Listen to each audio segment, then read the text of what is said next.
Olá, sétimo ano, tudo bom? Estamos começando mais um trimestre e esse trimestre eu resolvi mudar um pouquinho a metodologia com vocês. Esse trimestre a gente vai trabalhar a cada 15 dias um conteúdo novo.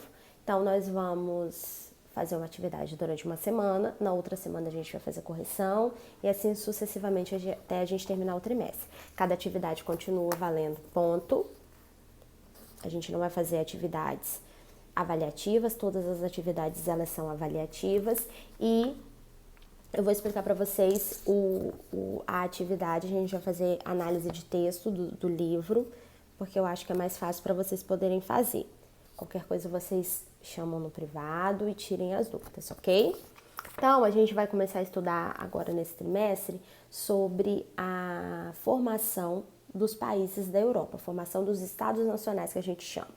Na Europa, até esse período que a gente está estudando, que a gente fez a revisão no trimestre passado, a Europa ela era formada por feudos, ela era distribuída nessa sociedade feudal em feudos, em pequenas comunidades que não tinham um rei que mandava em todas essas comunidades.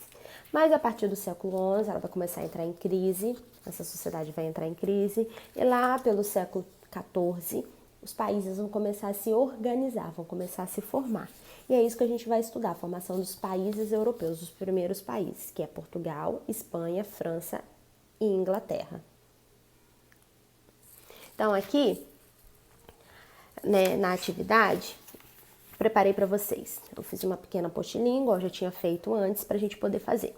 Então, quem interessava o poder do rei, o fortalecimento do poder do rei, vocês vão ler aqui.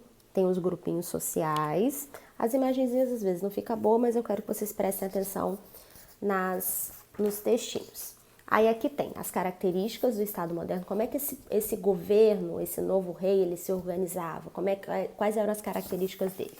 Então vocês vão ler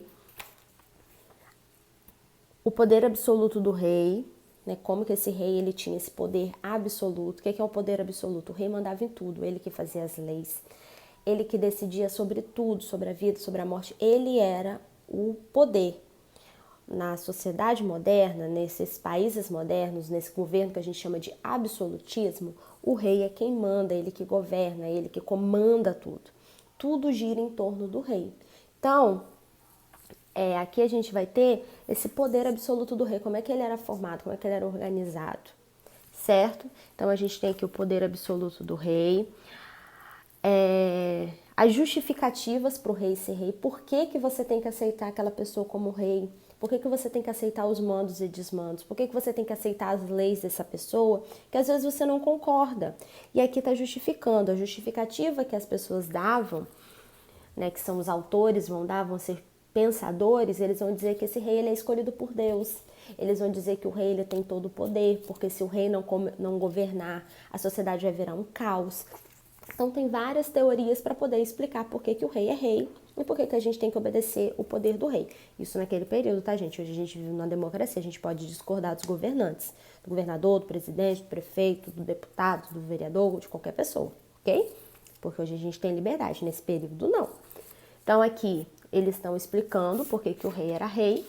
E aqui a última atividadezinha, vocês vão ler dois textinhos, que são dois textos que fazem uma comparação sobre as transformações que vão acontecer na Europa nesse período. E aí vocês vão responder as perguntinhas A, B e C, ok? Qualquer coisa, qualquer dúvida, vocês mandem para mim no privado, perguntem, tirem as dúvidas, certo? Todas as respostinhas vocês vão encontrar no texto. Então não tem nada de mistério, não tem nada que vocês vão precisar pesquisar e tudo mais. Qualquer coisa vocês me perguntem. E na semana que vem a gente vai fazer a correção dessas atividades. A gente vai ter a correção para vocês poderem saber o que está certo, o que está errado, para poder saberem dessa atividade, ok? Beijinhos e até a próxima aula.